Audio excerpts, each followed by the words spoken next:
Hashtag the GES crew. So I guess my question to the ladies, do you think the younger generation, you think these young ladies allow a lot of this nonsense to take place as far as how the men are acting? I do, because the pickings are so slim.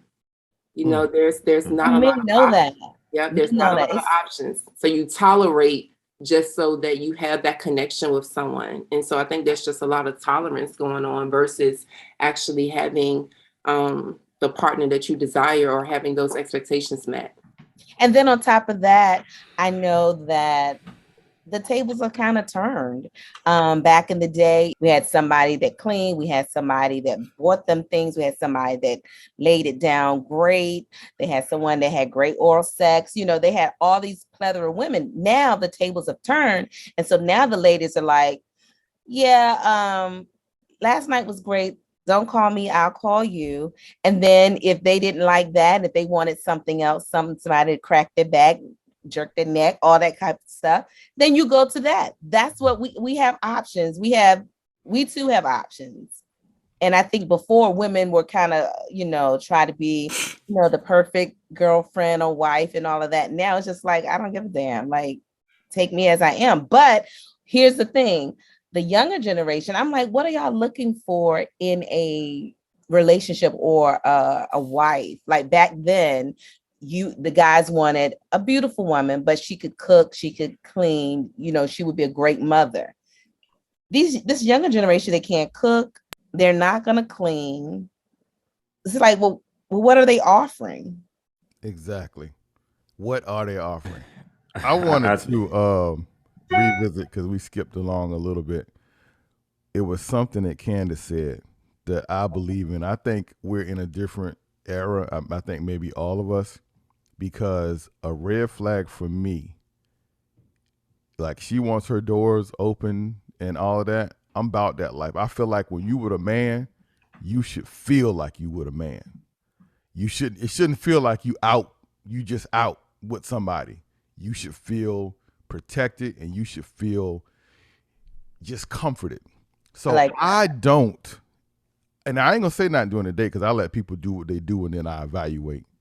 But you grabbing doors, I like my woman. If we walking, I'm gonna walk behind you. I'm gonna make sure that you're good. When you get to that door, you need to wait. That shows patience.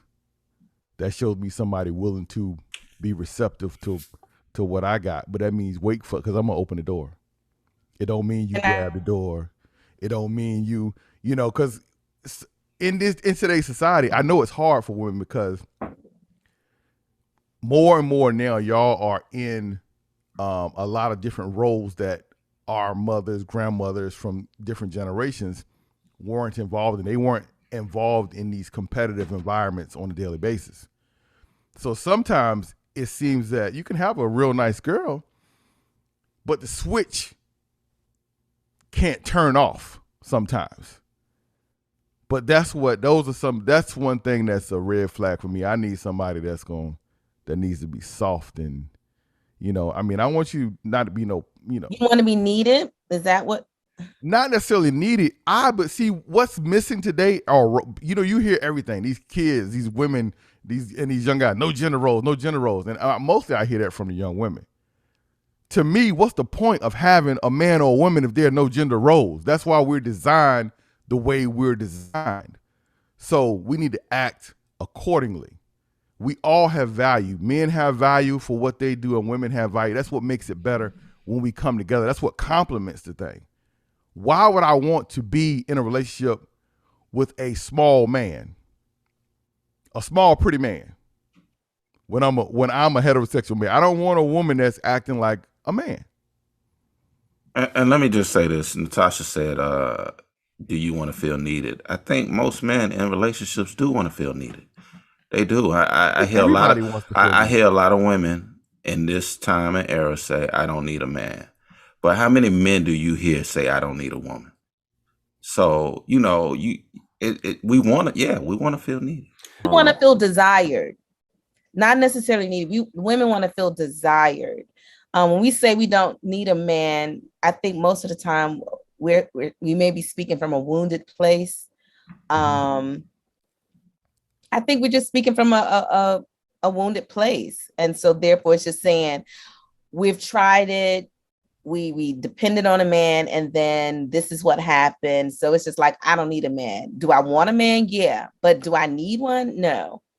But I think just like men let women down, women let men down. Absolutely. And I just don't I don't see us getting to a point where we say we don't need a woman because one woman has let us down. I think we just look forward to finding a woman that we are equally yoked with.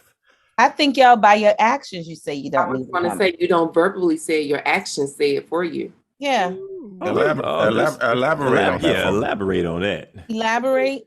Yeah, y'all aren't as vocal as us anyway. So you're not going to just flat out be chopping it up with your homies saying, I don't want no woman. Because at the end of the day, you know you do, right?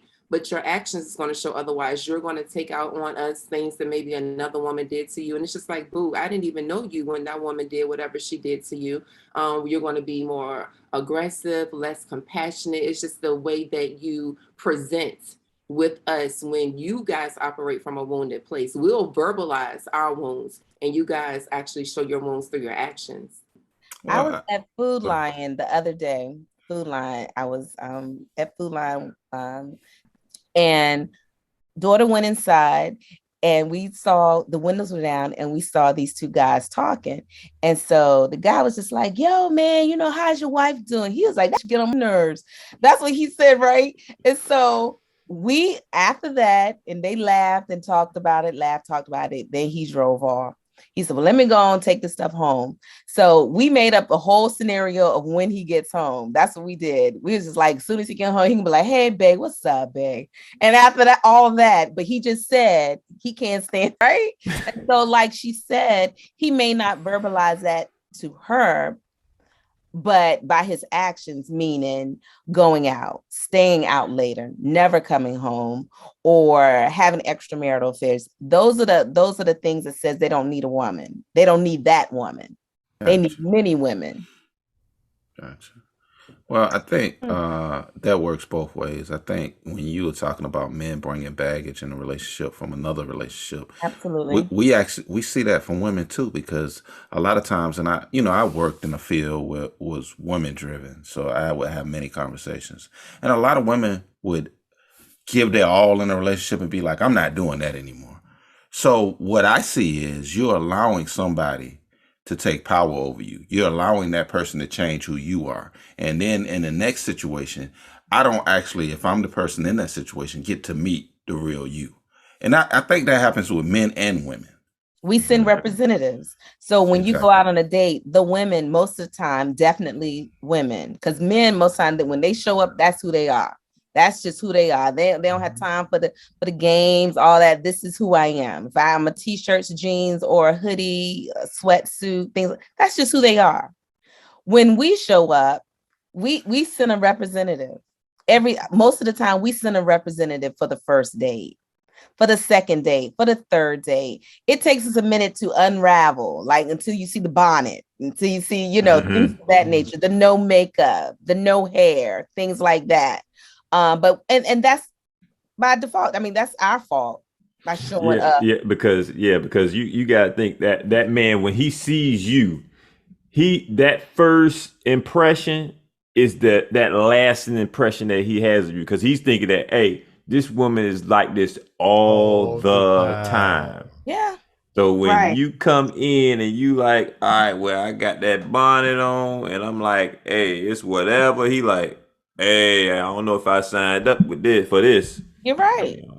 You know what? I think that Tasha, what you said was definitely very true. And so for me, when it comes to like the beginning of a relationship, I think that for me anyway, I'm looking for someone. My main question basically is, can I have fun with this person? Like from date 1, date 2, date 3, can I have fun with this person? Because one thing that you said, as far as us trying to like present some type of representative that's not true to us, we need to kill the representative if we're looking for something serious. They need to know who we are from day one. And for me, it's always been, can I have fun with you? Because at the end of the day, when you're in a relationship or marriage, it goes back to those basics when you're going through really difficult times. That question, the answer to that question is so important. Can I have fun with this person?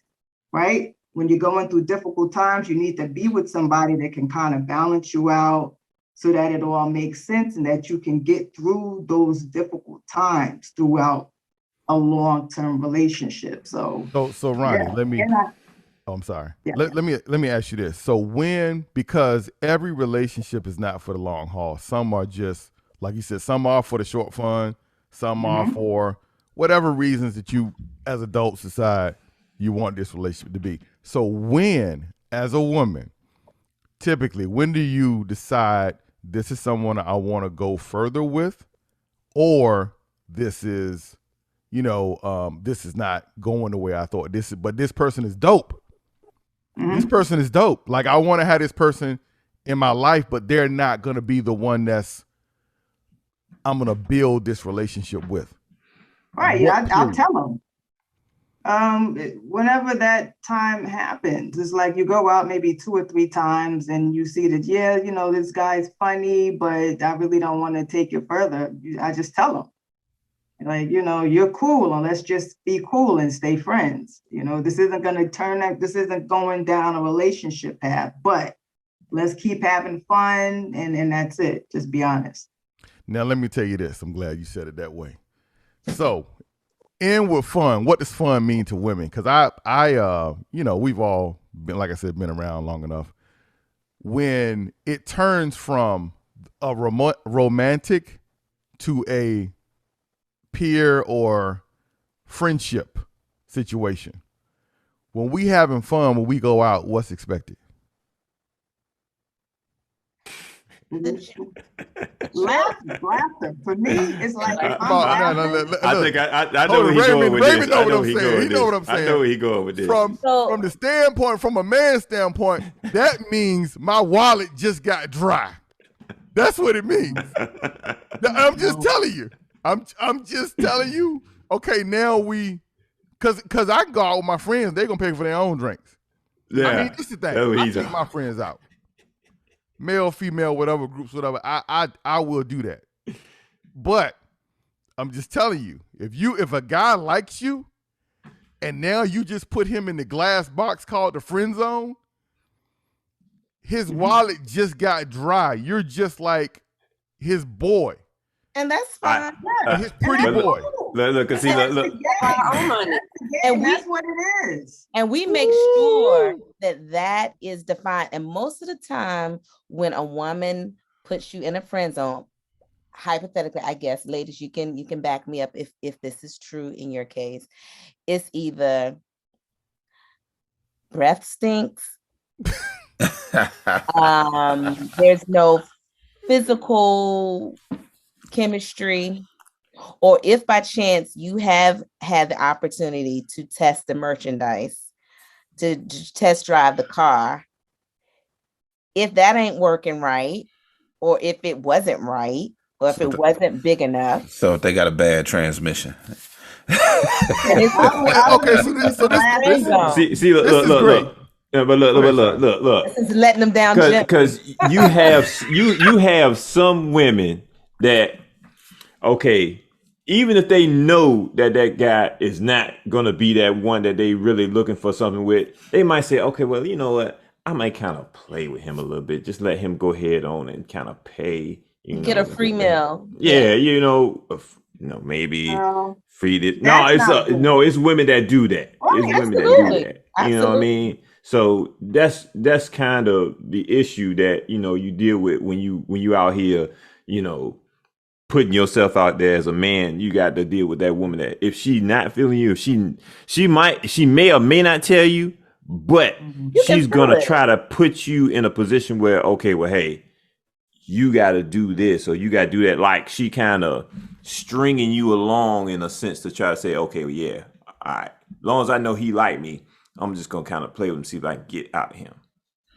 But this is where you have to kind of be aware. You have to kind of look out for those signs and just, I don't know, look out for whatever signs. Like, you know when a woman's feeling you versus when she's not, or when she might be so-so. If she's so-so, keep your wallet. Keep your wallet in your pocket. Enforce your boundaries. A person can only do to you what you allow them to do. So if you know she's playing that game with you, you're allowing her to play that game with you. Because nobody's son is going to play those type of games with me, because I'm shutting it down. I don't have time. Okay. Candace and Ronnie, let me say this. Let me ask y'all this. Hashtag shut it down. Let me ask y'all this. Have either one of y'all ever been to a strip club? Yes. Okay. Have you ever seen how women talk to men and treat men, the strippers? Yes. Like they are trained. They are brilliant at making jokers believe that they are the most important person right there. Only one. So, we love you long time. What I'm saying is, you have to understand the way that we're designed as humans when we are heterosexual, okay? Women have, and I will say that I've said this so many times, in a lot of cases, you have the upper hand, okay? But what? How so? Oh, y'all hold all the power. All the time. Y'all do. Y'all hold all the power. I'm just gonna keep it 100. Y'all just don't realize. As a man is the one that's going to initiate an approach. Because especially if he know that he's attracted to you, he's gonna. Not always the case. I slid in my man's DMs. I knew what I wanted. No, that happens once in a while, but most of the time, y'all hold the power. I'm trying to tell you, like, men don't like rejection. So a lot of times, nobody likes rejection. We sit, and that's true. But we'll sit back and we'll see a young lady, and all these thoughts go through our head. What if I say the wrong thing? What if we're trying to make sure we approach y'all the right way. Number one, we'll make sure that the conversation goes well. Number two, so y'all hold the cards. Y'all just don't realize it a lot of times. Y'all just don't. Oh my goodness, that needs a hand clap. Yeah.